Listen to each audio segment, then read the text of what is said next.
한 여성이 들뜬 마음으로 마트에서 장바구니를 가득 채웁니다. 정성껏 음식을 손질하며 손님 맞을 준비에 한창인데요. 하지만 저녁이 지나고 밤이 깊어가도 기다리던 손님은 끝내 나타나지 않습니다. 과연 이 부부는 누굴 기다리고 있던 걸까요?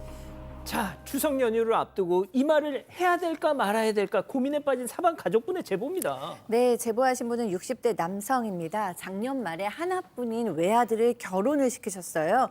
이 가족은 아들을 포함해서 다 좀 무뚝뚝하다고 합니다. 그런데 며느리는 첫 만남부터 굉장히 활발하고 좀 외향적이고 싹싹한 성격이었어요. 본인 스스로도 아버님 저는 좀 밝고 지혜로워요. 이렇게 얘기를 했대요. 그래서 내심은 좋으셨답니다. 그런데 그래 니네 결혼 준비는 잘 돼가고 있냐라고 물어보니까 아들이 한숨을 푹 내쉬면서 모아둔 돈도 없고 집 문제 때문에 걱정이에요라고 이제 얘기를 했어요. 이 제보자께서는 본인도 뭐 여유로운 편은 아니지만 며느리 걱정하고 고민하는 거는 좀 아닌 것 같아가지고 집값을 3억 원이나 주셨고요. 예식장 비용에 하와이 신혼여행비까지 모두 지원하셨다고 합니다. 자, 시아버지 사랑은 며느리 사랑 다 해주셨어요. 자, 딱 하나 바라셨답니다. 직접 들어보시죠. 집어들 주고, 그 시험부양비, 그 다음 결혼식장비, 그냥 아들이니까 자식이 해준 거죠. 그 할 줄 알아서 했어요, 본인이. 자기는 뭐, 애기도 많고 지혜롭다 했어요. 그래서 새로운 며느리가 오면은, 내가 집에 하기가 좀 펴고, 어떻게 되지 않을까? 좀 바뀌지 않을까? 그렇게 제가 바라는 거는 사실입니다. 자, 그런데요. 자, 그런데 아들 부부가 신혼여행을 갔는데 그 뒤로 연락이 없는 거예요. 일요일 오후에 귀국을 한다고 했는데 연락이 뭐 잘 도착했다 이런 말도 없고 아무런 연락이 없어서 처음에는 얘네가 많이 피곤하고 또 정신이 없겠구나. 일단 먼저 연락을 하지 않고 기다렸습니다. 그러다 결국 이틀 만에 궁금했던 제보자가 먼저 전화를 걸었는데요. 그랬더니 아들이 그제야 여독을 푸느라 바빴다. 죄송하다면서 사과를 했습니다. 근데 옆에서 통화를 하고 있는데 며느리 목소리가 들리는 거예요. 누구야? 라고 묻는 소리가 들리고 아들이 아버지야 라고 답을 했습니다. 제보자 이 내심 옆에 있던 며느리가 좀 짧게 인사라도 건네려나 기대를 했는데 하지만 아들은 뭐 바꿔주지도 않고 인사도 안 하고 그냥 그대로 전화를 끊어버렸습니다. 자, 그리고 얼마 뒤 집안에 첫 행사가 있었죠. 다른 게 아니라 제보자의 아내, 그러니까 며느리 입장의 시어머니죠. 시어머니 생일이었다라고 합니다.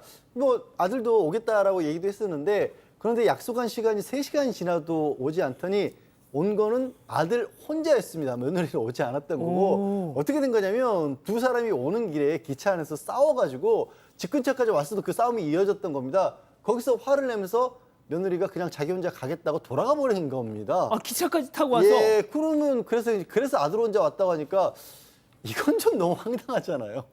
야, 앞서 저 애교 많아요 막 이랬던 며느리 맞습니까? 참 여러 가지 일들이 있었는데 그 중에 하나가 올해 초에 결혼했기 때문에 이제 설날 명절이 곧 다가왔어요. 그런데 그때 계속해서 뭐 언제 오겠다는 얘기가 없는 거예요. 그래서 먼저 연락을 해봤습니다. 그랬더니 아들이 계속 핑계를 대는 거죠. 아내 몸이 안 좋다, 뭐 회사 근무 일정이 안 나왔다 이런 핑계를 댔는데 뭐 당일에 오긴 했습니다. 아들 부부가. 그런데 점심 먹자마자 며느리가 먼저 가방 챙기면서 일어난 거예요.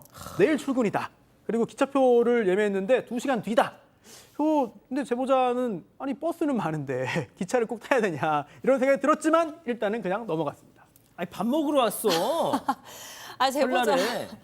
제보자 이렇게 속이 많이 상하셨나 봐요. 근데 이거를 뭐 요즘 세대 문화는 또 다르니까 괜히 얘기하면 좀 고리타분한 옛날 어른이다 이런 소리 들을 것 같고 또 결혼한 지 얼마 되지도 않았는데 며느리 마음 상할까 봐 일단 참으셨습니다.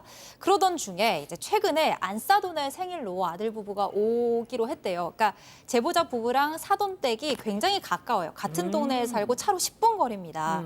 그래서 제보자가 이 아들 부부가 안사돈을 보러 오는 김에 뭐 바쁘면 어쩔 수 없지만 여유 있으면 뭐 우리도 잠깐 만나고 가라 하고 슬쩍 언지를 했습니다. 들리라는 말씀이죠. 네, 그렇죠.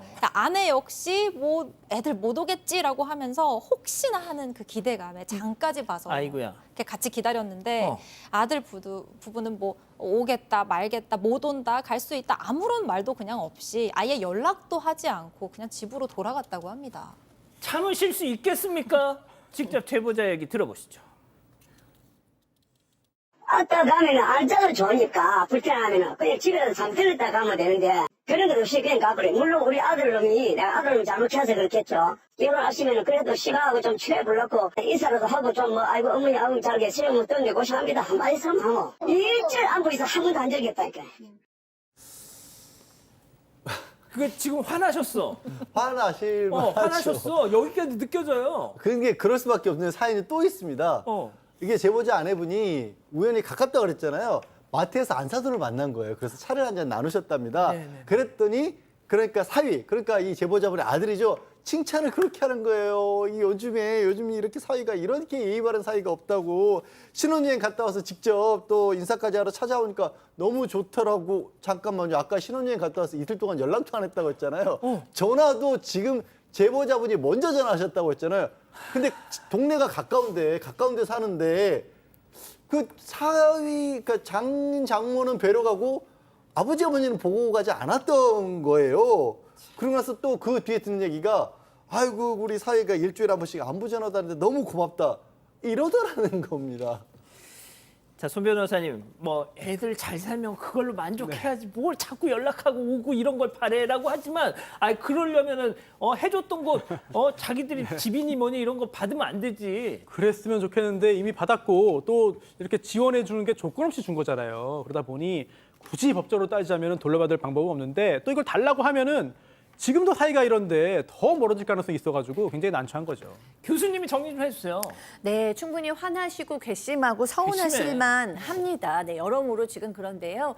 저는 이번 추석 때 그래서 한마디 따끔하게 할까요 말까요가 지금 궁금하신 것 같은데 저는 지금 이렇게 따끔하게 얘기하시기에는 좀 엇나갈 가능성도 높다라는 생각이 들어서 그럼 이걸 보고만 있으라고? 아니요, 보고만 있지 않고 스텝 바이 스텝. 스텝 바이 스텝. 일단은 아들한테 좀 얘기를 해서 아들이 지금 조정 기간이라 그런지 혹시 갈등이 있는 건 아닌지 며느리와의 무슨 문제가 있는 건 아닌지 일단 좀 상황을 좀 파악하시고 아들이 좀 중간에서 조정을 할 수 있게 도와주시고 그걸로도 안 되면 며느리에게 조금 넌지시 얘기하시고 다음 명절 정도에 그럼에도 불구하고 바뀌지 않으면 이렇게 좀 다음 명절 정도는 좀 따끔하게 한마디 하셔야 될까요? 양 변호사님 뭘 이렇게 어려워. 자식인데. 근데 왜 그러냐면 저도 이게 지금 남편과 아내가 정상적인 부부 관계 같지는 않아요. 뭔가 지금 걱정하시는 거 그런 것 같아요. 뭔가 이거 좀 갈등이 있어서 그걸 극복하는 과정이 아닌가.